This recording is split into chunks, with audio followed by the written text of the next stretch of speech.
Alright. So, mga katrotol, good afternoon. Yes. Bali ngayon, pupunta tayo ng Mandaluyong at para kuhain yung ating mic na para dito sa ating helmet. Kasi kung mapapansin nyo, mga katrotol, yung aking mic na ginagamit is built-in sa cargo na intercom ko sa helmet. So ayun, bali papunta tayo ngayon ng Mandaluyong para makita yung mic na sinasabi nila. So ang bibigay pala sa atin na mic is DJI mini mic mini, yon. Pero transmitter lang. At yun ang ibibigay sa atin para mai-testing natin. Kaya bagong labas yun ng DJI.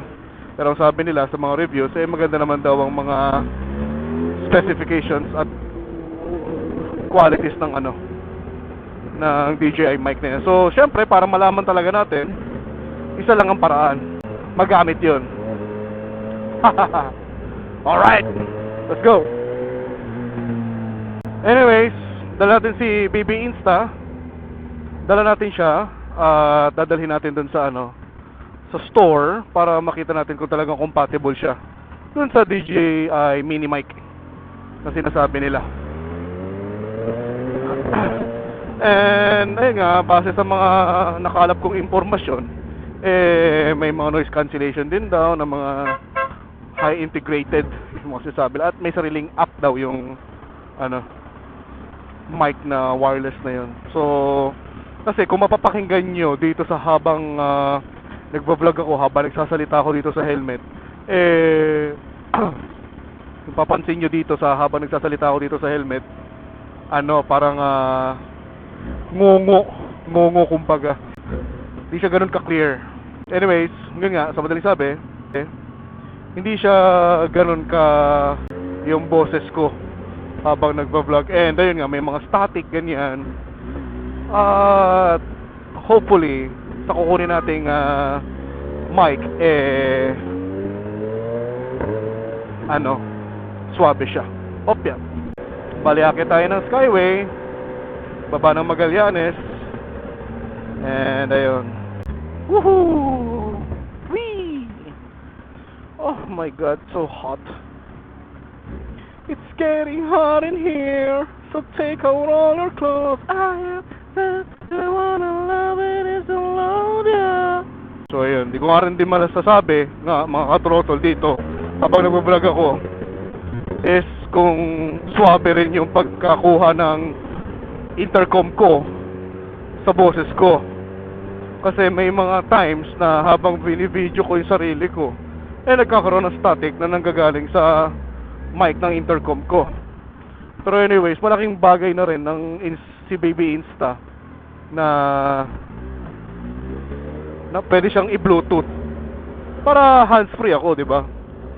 Hands-free, saka at the same time walang wire sa helmet, walang mga burluloy. Nga. So muna tayo, mag shades muna tayo para hindi tayo maraw-arawan. Yan. Hindi tayo ganoon ka walang gaanong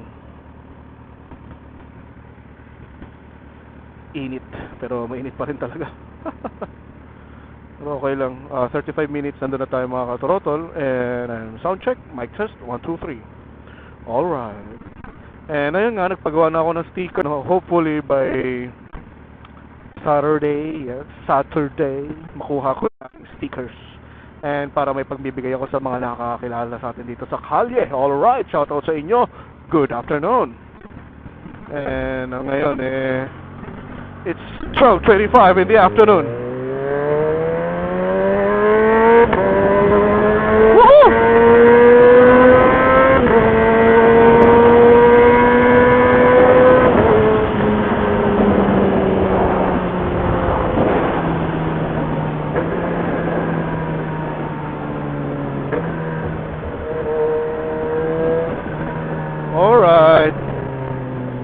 tayo.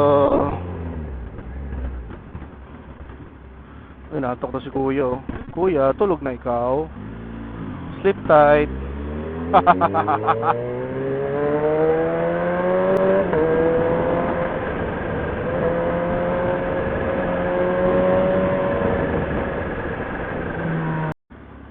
Boss, excuse me. Sa inyong ano altitude? Dito?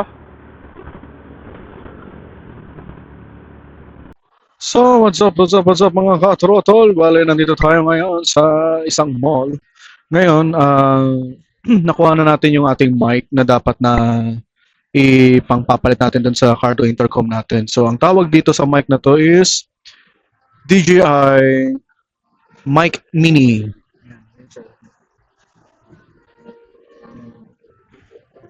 Yan siya kaliit mga ka-trotol. So, bale, ito yung ilalagay natin sa helmet natin para pagdating ng para pagka mag-vlog tayo na naka-helmet is mas maganda yung ating boses. Alright. So, ayun, gagawa na ako ng helmet setup para makabitan na tong yung ating DJI Mic Mini. So, ito yung gagamitin ko na adhesive. Ayan. Makikita nyo, yan.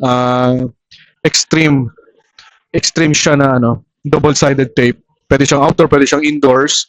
And sabi dito, nakakapag-hold daw siya ng 6.7 kilos. Pero syempre, hindi naman natin naabuti ng 6.7. May dikit lang to. Kasi ito mga katrotol, naka-magnet siya. Ayan.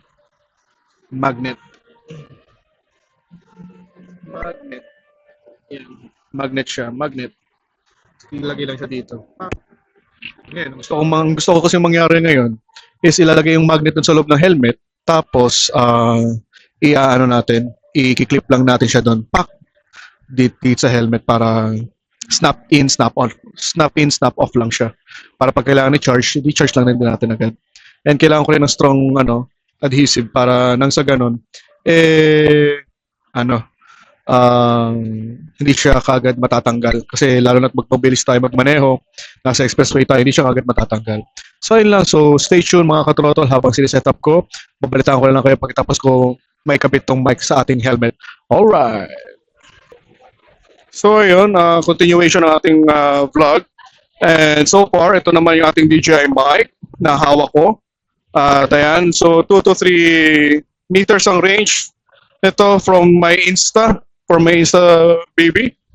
Alright. So, ngayon, nilagay natin siya sa helmet. Titingnan natin kung gaano kaganda yung sound quality pag nandito na tayo sa loob ng helmet. So, okay, let's do this.